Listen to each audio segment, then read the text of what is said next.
Welcome everyone to the Black and White History Podcast. We are your hosts. Let's start with you. I'm Christian. Oh, we're doing it. Are you sure this time? This is the right one. Are you sure about that? We'll see. Okay. Still recording. I'm Jordan. I scared you to check. I know, I'm paranoid. Boo. Having OBS problems, but I think we got it. Oh, Anyway, so we're going to be going through our top 10 favorite war movies in order that our own lists that we don't know what the other person's list. Like The others. There's like a crowd of people. It's just us, but Here with our studio audience. yeah. We thought maybe we'd try something a little bit different this time and just see kind of how it goes. So I'm excited. Yeah, we got tired of talking about how much John Adams sucks, so we're going to fast forward 200 years and just get to the good stuff.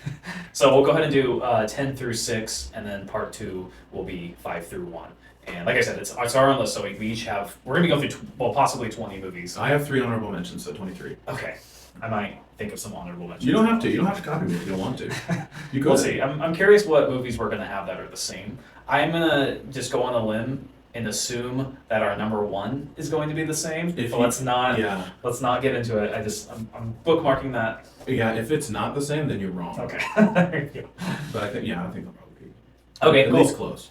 So yeah, we're gonna just go each say our number 10s and then 9 and then 8 and 7 all the way up. So, do you wanna go first? Yeah, I'll go first. So my number 10 is Defiance. Sieg Deutschland! In uns marschiert Deutschland!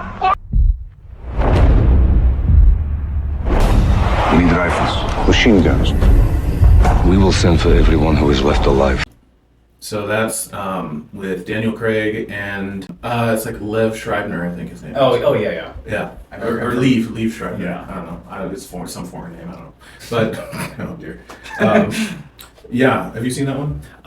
When it came out, I think I was like in middle school when it came out. Yeah. That's the thing with the Holocaust, like the guys escape the camp or something. They never go to the camp.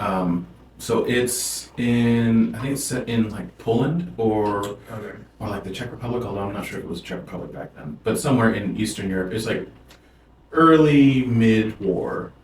And so they're gonna round up the people and send them to the camps, but they escape into the woods and set up like a resistance camp, like deep in the woods to hide from the Nazis. Mm-hmm.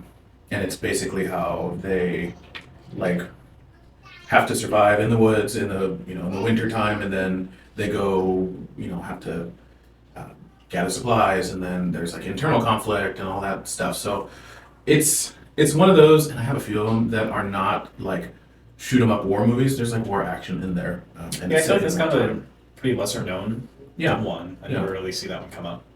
It's just, I mean, it's just such a it's a unique story for that time period. Like I think World War II, and like it's either like the Holocaust concentration camp stories or the war stories on like the European theater, but this is kind of like a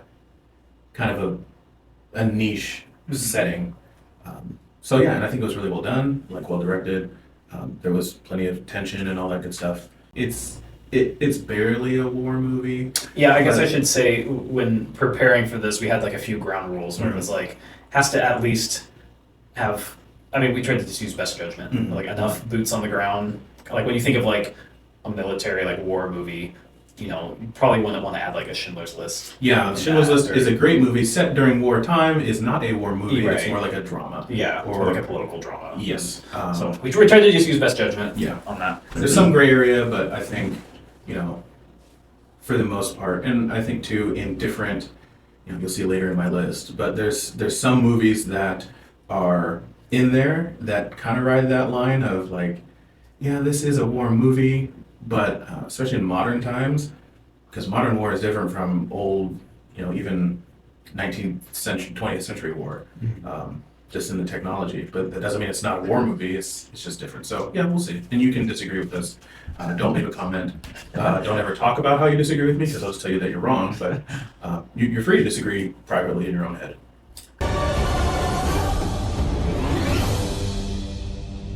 Cool. Okay. I have a couple weird ones. This is already, we're kind of already at the weird one. My number 10 is Tora, Tora, Tora.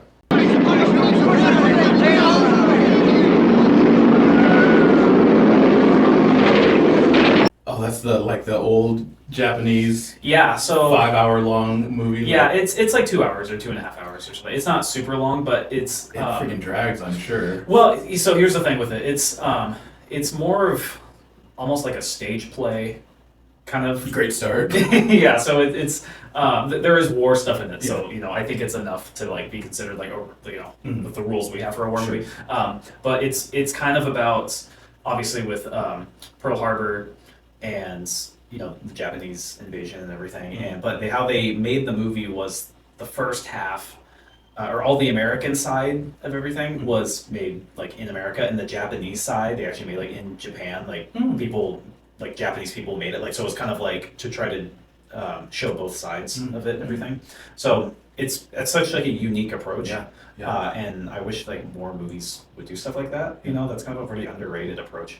And so, like I said, there's a lot of there's an interesting. There's a lot of talking. There's a lot of talking. A lot of, I'll just say, like business and blocking. I don't know if you're familiar with that. I know blocking is like where people are on so stage. It's basically a way to make like exposition more interesting instead of just like two people like us just sitting talking. We're going to attack the Americans. Right. In It's this like, place and this place. Yeah, someone's like making food while they're talking, or they're like smoking a cigarette. Or it's kind of like the choreography done like in the scene. You're like folding laundry and stuff like that. So that's like the business, and the blocking is kind of the scene itself. Okay. So it's a ton. That's what I mean. It's would work pretty well as like a stage play. I don't. Beside like there was a big Pearl Harbor attack. That whole thing. Yeah. So anyway, kind of underrated. I think. Like I said, it's if you just want to watch it to really like understand the conflict, and you're okay without some of maybe the more modern entertainment aspects of it. I think it's a good movie. If you want to watch a film, yeah, it's definitely it's a film, and not a movie. You would see this at the cinema. Yes, let's go to the cinema to watch the film about. Yeah, it is interesting though that like two completely different like writers and actors like portray their own story, because like that's just true of any conflict. I mean, especially like history or military. There's two sides to it. アメリカが出てくることはないと考えます。欧州戦線に兵を送るために東南アジアからは撤兵している状態です。アメリカがフィリピンに極東軍司令部を And the Japanese like had their reasons for it, but like we're Americans, and so we like learn about what we think their motivations were, and you do research and you talk back and forth, but like from the horse's mouth, like this is what we were thinking, and this is why we were doing it. This is what we hope to achieve when we did it, instead of like viewing someone else's actions like filtered through your own lens of like, well, this is why I would do it, so this must be why you did it. But American and Japanese cultures are completely, like at its core, they're completely different. Like the honor culture versus, I don't know, what's our culture? Just like, well, that's the problem. We kind of a melting pot. Yeah, it's kind of a mix of it. So but like, yeah, that would be interesting. I haven't seen it, but I have heard of it. It's kind of like in the same vein of like 50s and 60s. Yeah, movies. it's kind of almost the last of its kind, because then, I'll get into another movie on here that really changed the landscape pretty soon after this movie came out. But so it's definitely like in its own era. The way it was made would not be made today. If that would make any sense. Yeah. So anyway, it's worth checking out. Yeah. Okay. You want a confirmation, Captain? Take a look. There's your confirmation. So number 9. My number 9 is Hacksaw Ridge. Private Doss does not believe in violence. If this is a question of religion, I think this is cowardice. Myself, if I don't stay true to what I believe. So yeah, Mel Gibson actually really, I don't want to say really good, pretty good, above average director. So it was well shot. It captured the story of Desmond Doss like in the beginning, and really set him up well as like a likable protagonist. And then obviously like his story of, because he was a Seventh-day Adventist and he was I guess a pacifist, yeah. So his big conviction was he just I just don't want to kill Yeah. anyone. Like, just had that in his head. Yeah, and like to the point that he wouldn't even carry a gun. Yeah. Because it's one thing to like he went in, he wanted to be a medic, but like even medics carry guns for like self defense. Like if someone runs up on you, it's good to have a gun in a war zone. But he just did not do it, and I think his story for sure, like as a person of like I have such strong convictions in two almost opposite directions. Like I have to go and serve in the war, but also I'm not going to compromise what I feel like God has told me to do or not do. Mm-hmm. And like making both of those contradictory choices at the same time. And then in action, like he saved like 75 people. And he was the first and I think only conscientious objector to win the Medal of Honor. That's winning the Medal of Honor with a gun is hard enough. Yeah. Without it is almost impossible. And living, he lived through it, and then got the Medal of Honor. Like that's wild. And the movie itself is really well done. It wasn't gratuitous, but it did show like this is like the reality of like the horrors of war and what he went through. And in the back of your mind, you're like, he has no gun. Mm-hmm. Like he's gonna die, and then he just. Spoiler, he gets out of it, and then it's a wild movie. It's really well done, and so it's not my favorite, like inside like my favorite movie, but it's very, very good. It definitely deserves its spot on my list. Cool. Help me get one more.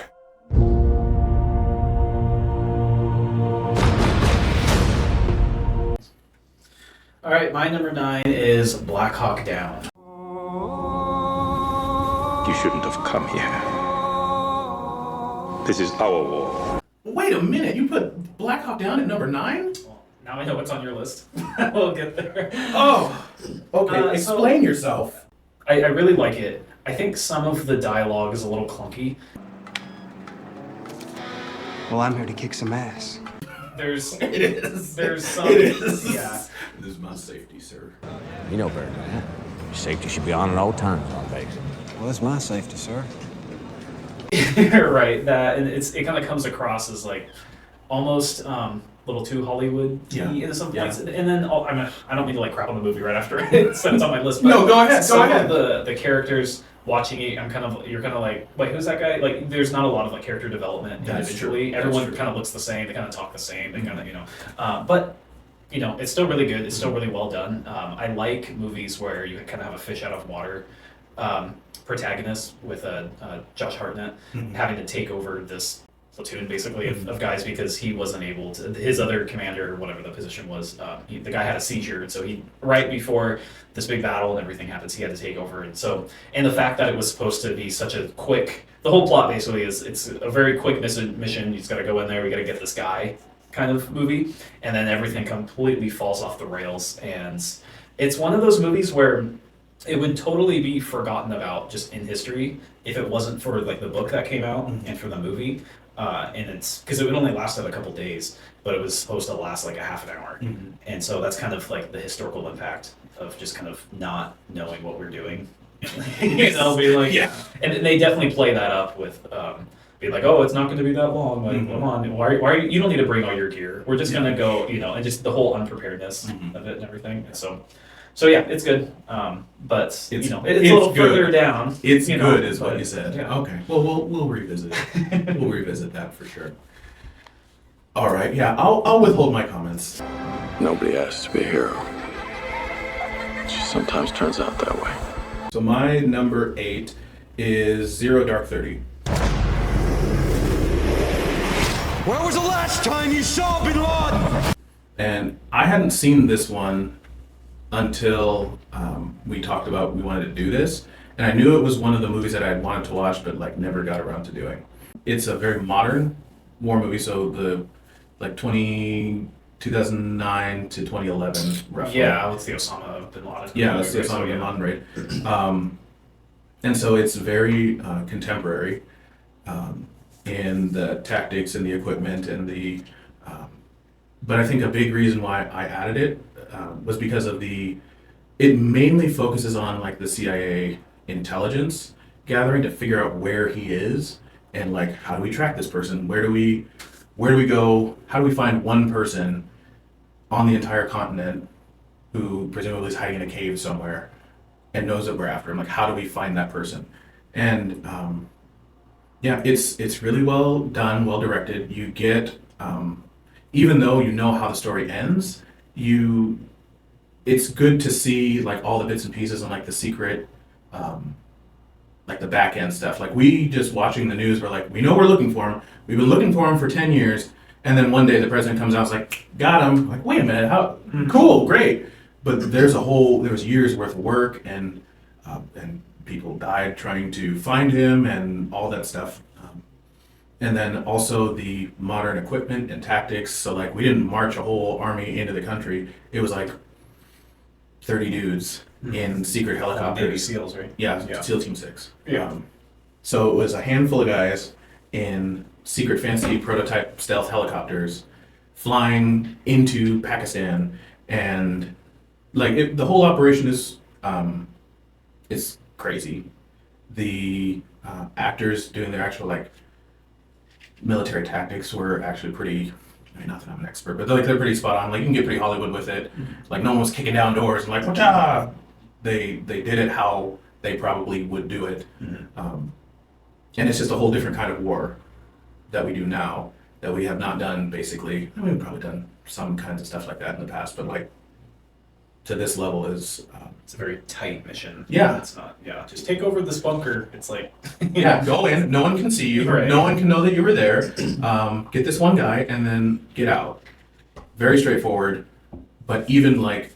It's like we were saying with Black Hawk Down. Even a straightforward mission has bumps along the way that like blow up the whole plan or make it more complex. And so, yeah, it was well done. Well, I'll say maybe I should watch it. I haven't seen it. And spoiler they given. Yeah. I feel maybe I should just say that I don't really like Iraq movies. Or you don't like the troops? You don't support the troops? Yeah. Or things like post 2001 stuff. I think maybe, I don't know if it's just because this is like the war that like I've lived through. It's like our war. Yeah, and it's just what like, you know, the Iraq war turned into, and just the messiness of it and stuff. I'm just kind of like, I've seen, you know, Jarhead, and I've seen The Hurt Locker, but I'm way more fascinated with things like further in the past. I think just because it's like, maybe it's just because I didn't live through it. Maybe it's because it's like we're further away removed from it to where we understand it a little bit differently. But with that specific movie, maybe I should check it out because it's one kind of post-Iraq war now, basically. You know, did we win? I don't know. Right. You know, but yeah. Okay. Another thing about that movie, it also brings up like the moral quandary of like, we really need to get this guy. He's a really, really bad guy. He's in charge of a bunch of other bad guys who are going to do bad stuff around the world. We need to find him at all costs. But then you say, we find him at all costs. Okay, well, who are we going to hurt? Who are we going to torture? Who are we going to kill to get to this guy? And it's kind of like are we the bad guys kind of thing. And, you know, obviously we're Americans, so we're like, we would like to think we're not the bad guys.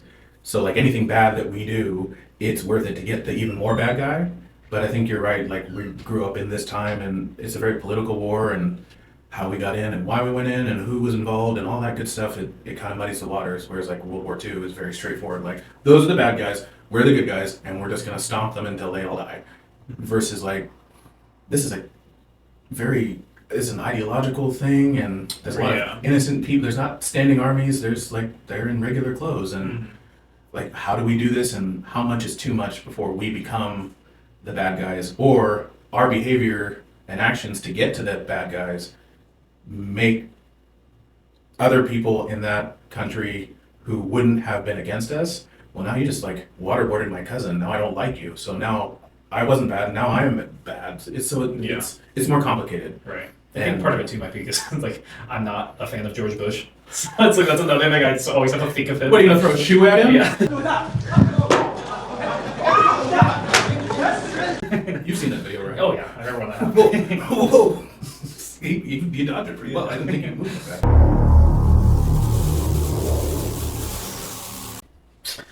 Number 8, Platoon.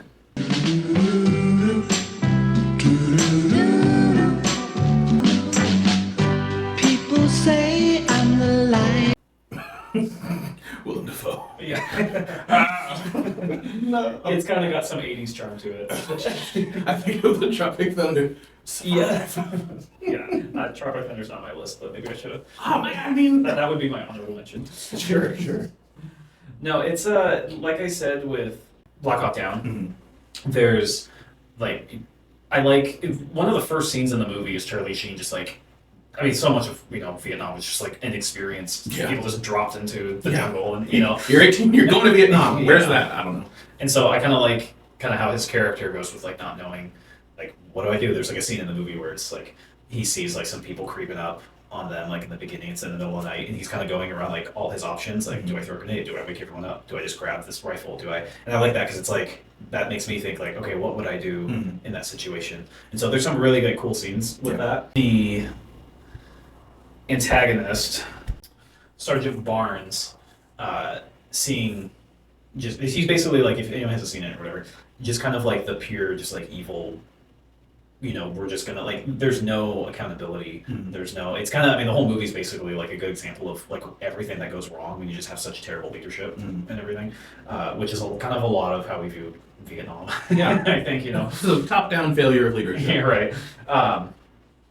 And so, yeah, anyway, great cast. Charlie Sheen is really good in it. Willem Dafoe is great. There's some good set pieces. There's obviously a lot of controversy with it. The one scene where they where they're why? I don't know if I'd be demonetized, but anyway, we're making money off of this. They're paying us.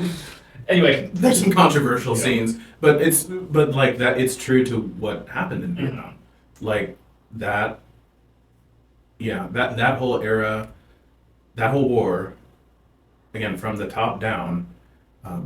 I don't want to say it's the first war where like the public was like very divided about the concept of the war itself, like the nugget of the war, why we should go over there. I'm sure, because we know that there's a certain percentage of people who just are against war no matter what, and that's fine. But I think too, like with nightly news being a thing, embedded journalists like that son of a bitch Lion Johnson. Yes. Sorry, I ruined your Black Panther part. Things got a little out of hand. It's just this war and that lying son of a bitch Johnson. But like, yeah, like the general public saw kind of for the first time, this is what the war looks like. And since there was a draft, like everyone knew someone who had been drafted to that war. And so like, it's one thing for a mother in 1942 to get a letter from her son saying, everything's fine, I'm here in France, it's very cold, we'll be here, we'll be back before Christmas. And then you don't hear from him for another 2 months and you get another letter, versus every night you see video footage of like, this is exactly where he is, this is where this battle happened and so many people died and blah, blah, blah, blah, blah. And so it just, in the minds of the people, like, this is too much, this is crazy, we don't even know why we're doing this. Stopping communism, like, I don't care about your philosophical economic policies, I want my kids back. So that was the first one that really motivated people. I mean, maybe, I don't know for sure, it's one of my believies, I don't know it's true, but I think is, so there's that. We'll get to it in like episode 500 when we finally get to the 60s. But my believies, yeah. We'll talk about the Vietnam War. We'll talk about that line, son of a bitch Johnson. Yeah.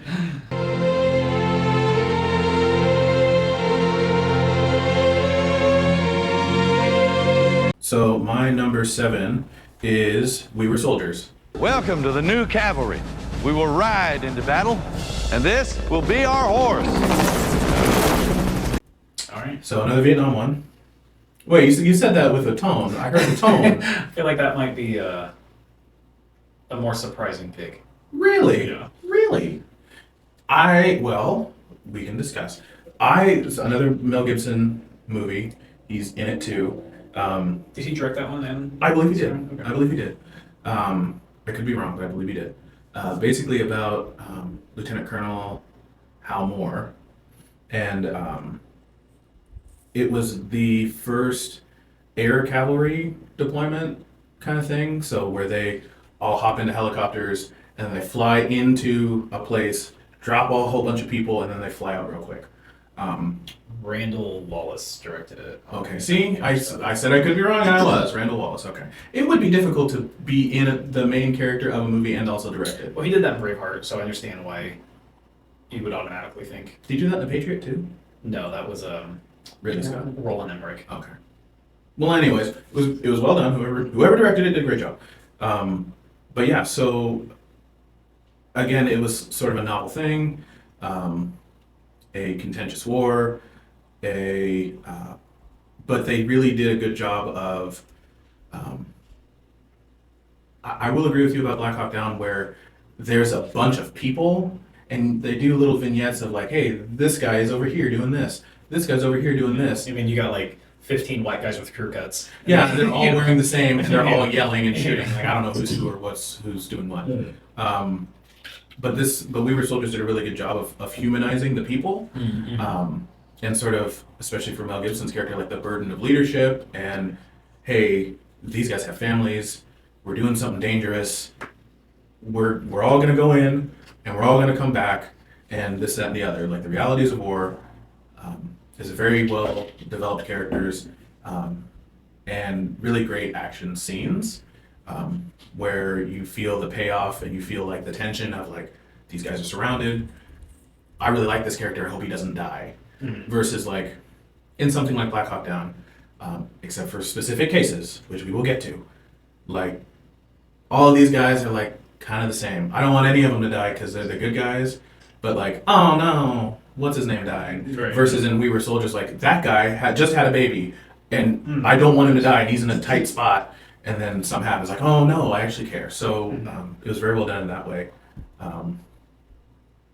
Yeah, so cool. Very good movie. Very well done. I saw it when I was a kid. I haven't actually revisited it. I saw We Were Soldiers when we were 9, so oh no. Okay, number 7, Gettysburg. If you're going to fight alongside us, there's a few things I want you to know. This regiment was formed last summer. I haven't seen that one. It is really good. It hasn't. How it was made is really interesting because it was made to just be a TV, technically miniseries with like a 2-part movie. So it's really long. This is a 4-hour movie, but while they were making it, I think after they had filmed it and it was kind of ready to come out, it was going to air on TNT, and this executive saw like a draft of the movie and was like, "Oh my gosh, this is really good. We should have just released this in theaters. This is like so much better than just," because at the time, made for TV movies in the 90s and stuff was like kind of build it around commercial breaks. Yeah, yeah. And this is kind of like, oh, it's a made for TV movie, So they did end up doing like a limited release for it, but. It still stands. I mean, it doesn't feel like a TV movie when you watch it. It's got a really great cast of Jeff Daniels and Sam Elliott, Martin Sheen. I'm gonna think it's Martin Sheen. I don't know why he made that noise. It's like Sam Elliott.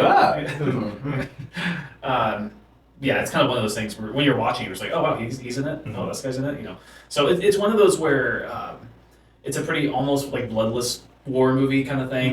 Maybe that's what some of the made for TV kind of thing is. But in terms of actual like character development, like I said, it's 4 hours, so there's a lot of time just with this cast of people and everything. And so yeah, it's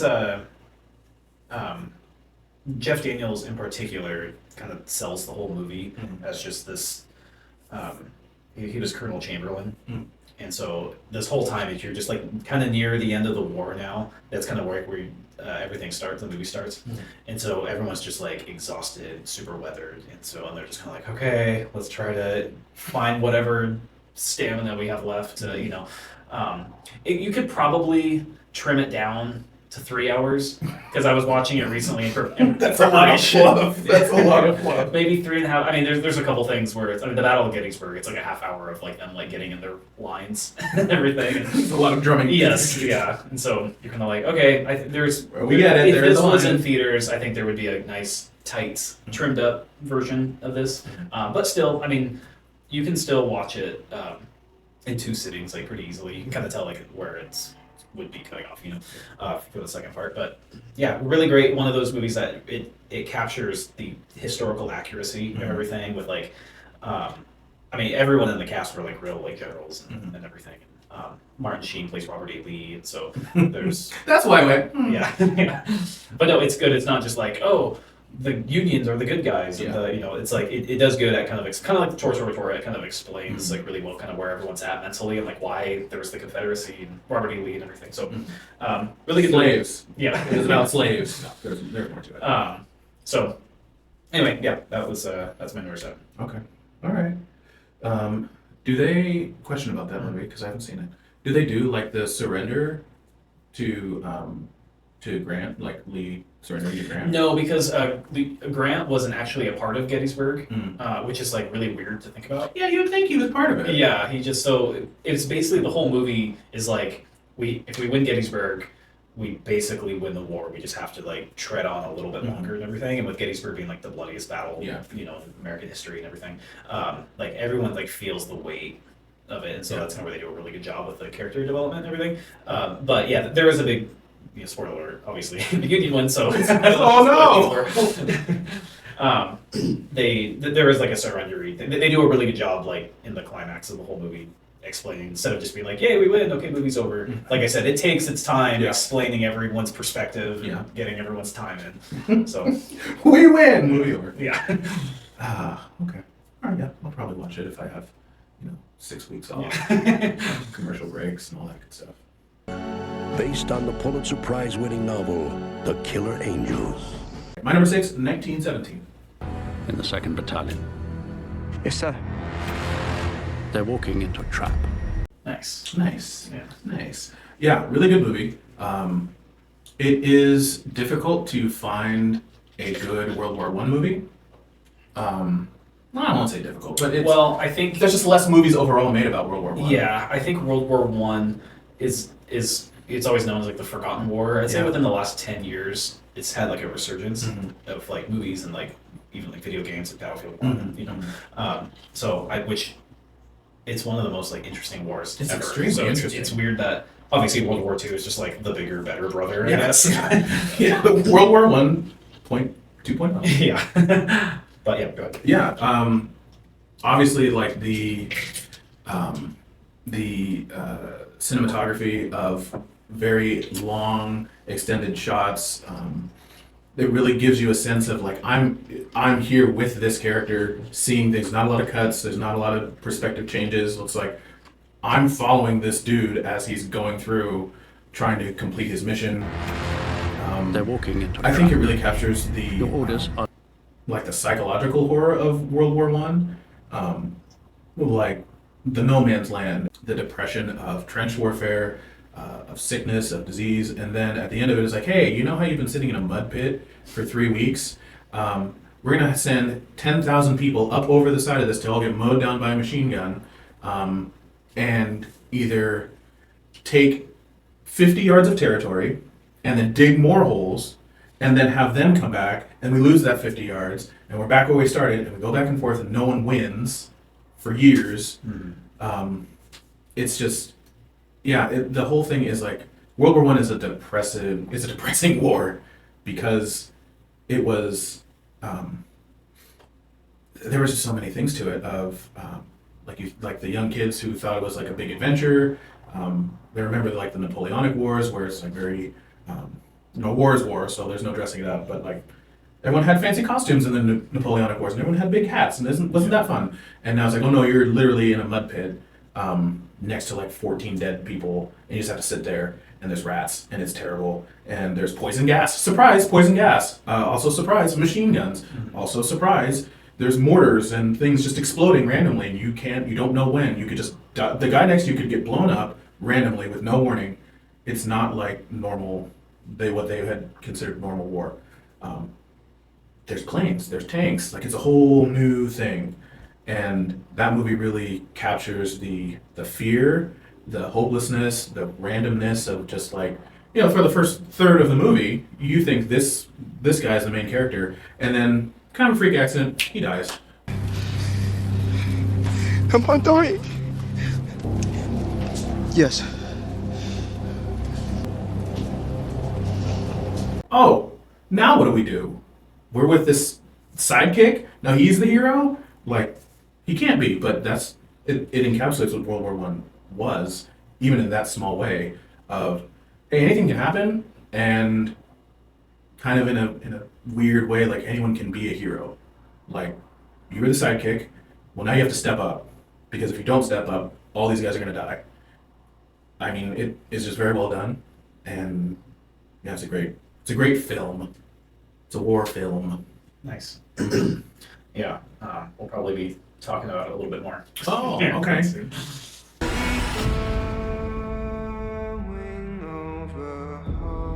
My number 6, last one for this video. Apocalypse Now. You've heard of Colonel Walter E. Kurtz? Your mission is to terminate the Colonel's command. Terminate. Marlon Brando. Yeah. I like movies that up the scales on like just movie making and everything. Yeah. I mentioned that, Tora was on here. It is insane to me that movie came out 9 years before Apocalypse Now. Did it really? Isn't that crazy? Did it really? Yeah. Wow. The cinematography, the writing, the directing, the everything about it, all the set pieces and the practical effects. It's one of those movies that like really just changed movies forever. It's interesting, Martin Sheen. It's interesting that Charlie Sheen was in Platoon. I want to be in a Vietnam movie. Yeah. All right. So before Martin Sheen, and he really carries this whole movie from the whole thing up until, assuming people have already seen it. The movie's basically like the whole plot is we got to get a guy, a bad guy, so they're kind of just on a destination to do that. So the plot's really simple and everything. Yeah. He's a rogue American. Yeah, he's a rogue American that ends up being like this huge cult leader. He's like a warlord in Vietnam or Laos or Cambodia. Like he's way off. Yeah. Well, it's interesting how the movie changes because it's like it does change. There's a very distinct total change. Because it's like dark and everything, but it's also kind of what you would expect for like a group of guys in Vietnam. Kind of like that Platoon-y kind of feel. And then it changes to like almost like an Indiana Jones Temple of Doom kind of feel and everything. And it's like, but it's still like grounded like in reality and everything. And so, it's just kind of one of those movies where it's like uncomfortable to watch, especially when it gets to that point with Marlon Brando. Yeah, so great. It's all the set pieces are great. I mean, the how they depicted America trying to like bring American culture to the Vietnam War soldiers. During that, there's this whole scene where they have all these like Playboy bunnies coming and like they're all scantily clad dancing around and they're like, look, see, it's like America. Or, we have all these other things that are like America, but it's doing is just making people more depressed because they're just like, oh yeah, I forgot where my home actually is. America's way better than here. Yeah. Can we stop this? They're like, no, we do more war. Yeah. It's like, I don't want to. So the way that's all depicted, I think is really great. Like I said, Martin Sheen, he carries it up until when you walk into Marlon Brando, and it's a movie everyone should watch at least once. Honestly, maybe I should have put it a little bit higher.